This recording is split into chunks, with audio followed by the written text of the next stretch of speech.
जय श्री राम।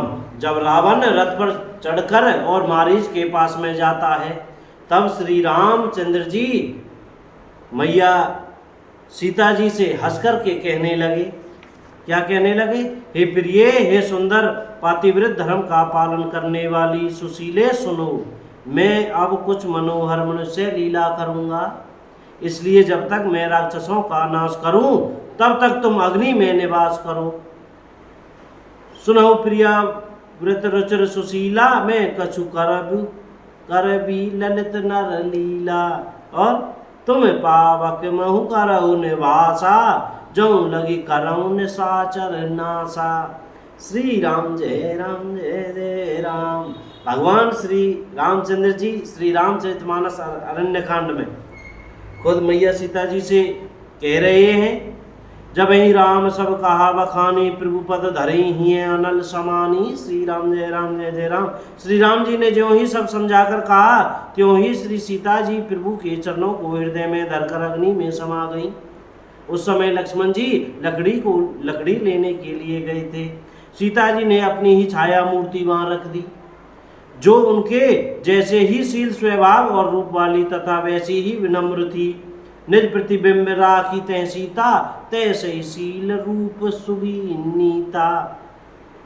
और लक्ष्मण हो यह मर्म न जाना, जो कछु चरित रचा भगवाना। भगवान ने जो कुछ लीला रची, इस रहस्य को लक्ष्मण जी ने भी नहीं जाना। स्वार्थ परायण और नीच रावण वहां गया, जहां मारीच था, उसको सिर नवाया। नीच का झुकना नम्रता भी अत्यंत दुखदायी होता है, जैसे अंकुश धनुष सांप और बिल्ली का झुकना। हे भवानी, दुष्ट की मीठी वाणी भी उसी प्रकार बह देने वाली होती है, जैसे बिना ऋतु के फूल। सीताराम। नवनी नीच कई अति दुखदाई, जिमि अंकुश धनु उरग बिलाई।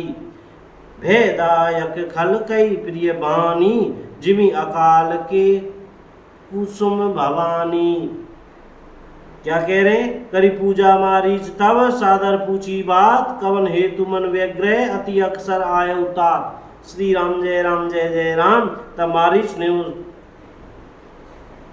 उसकी पूजा करके आदर पूर्वक बात पूछी। हे तात, आपका मन किस कारण इतना अधिक व्यग्र है और आप अकेले आए हैं? भाग्यहीन रावण ने सारी कथा अभिमान से उसके सामने कही और फिर कहा, तुम छल करने वाली कपट मृग बनो, जिस उपाय से मैं उस राजवधू को हर लाऊं। तब उसने मारीच से कहा, हे दशग्रीव सुनिए, मैं वे मनुष्य रूप में चराचर के ईश्वर हैं। हे तात, उनसे वैर न कीजिए, उन्हीं के मारने से मरना और उनके जलाने से जीना होता है। सबका जीवन मरण उन्हीं के अधीन है। यही राजकुमार मुनि विश्वामित्र जी के यज्ञ की रक्षा के लिए गए थे। उस समय श्री रघुनाथ जी ने बिना फल का बाण मुझे मारा था, जिससे मैं क्षण भर में 100 योजन आ गिरा। उनसे वैर करने में भलाई नहीं है। मेरी दशा तो भृंगी के कीड़े की सी हो गई है। अब मैं जहाँ तहाँ श्री राम लक्ष्मण दोनों भाइयों को ही देखता हूँ, और हे तात, यदि वे मनुष्य हैं तो भी बड़े शूरवीर हैं। उनसे विरोध करने में पूरा नहीं पड़ेगा, सफलता नहीं मिलेगी। जिसने ताड़का और स्वभाव को मारकर शिव जी का धनुष तोड़ दिया और खरदूषण और तीसरा का वध कर डाला, ऐसा प्रचंड बलि भी कई मनुष्य हो सकता है। अतः अपने कुल की कुशल विचार कर आप घर लौट जाइए।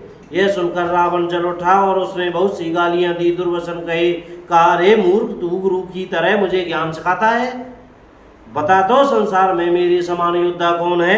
तब मारीच ने हृदय में अनुमान किया कि शस्त्री, शस्त्रधारी, मर्मी, भेद जानने वाला, समर्थ, स्वामी, मूर्ख, धनवान, वेद, भाट, कवि, रसोईया, इन 9 व्यक्तियों से विरोध वैर करने में कल्याण कुशल नहीं होता। जब मारीच ने दोनों प्रकार से अपना मरण देखा, तब उसने श्री रघुनाथ जी की शरण तकी, अर्थात उनकी शरण जाने में ही कल्याण समझा। सोचा कि उत्तर देते ही ना ही करते ही यह अभागा मुझे मार डालेगा, फिर श्री रघुनाथ जी के बाण लगने से ही क्यों न मरूं। बोलो राजा रामचंद्र की जय हो। जय सिया राम। भैया आज की कथा यहीं विश्राम करते हैं, बाकी कथा फिर कहेंगे। बोलो राजा रामचंद्र की जय, अयोध्या धाम की जय हो, श्री हनुमान जी महाराज की जय हो, चमेली वन धाम की जय, श्री महन जी महाराज की जय हो। भैया आज हम सुबह गए जब मंदिर में, जब बाबा श्री राम कृष्ण दास जी महाराज, त्यागी संत महाराज जो श्रीमंत हैं चमेली वन के, उनके पास रोजाना ही वैसे तो समय मिले तो जाते हैं और संतों के दर्शन करते हैं। वो ऐसे संत हैं भैया, उनको कुछ नहीं चाहिए सीताराम के अलावा, राधे श्याम के अलावा। भैया अब उनसे हम थोड़ा पैर दबाते दबाते बोले कि बाबा श्री महंत जी महाराज की जय हो। बाबा बोले चुप रहे, रोज रोज नहीं कहते रहे श्रीमंत कहा श्रीमंत, हम तो जनजीवन कैसे कैसे जी रहे हैं, तो वो श्रीमंत नहीं। भैया हमें बड़ी हंसी आई, बाबा कहने लगे हाँ तो ज़्यादा हंसी आती लगे, ऐसे कह के भैया संतन को कभी भी बुरा नहीं मानना चाहिए, और जो बाबा फटकार दे तो ये समझ लीजिए वे तब पर कृपा कर रहे हैं, केवल सुनो, संत से ज़्यादा नहीं बोलना चाहिए बिल्कुल भी। सीताराम, जय राम जी की।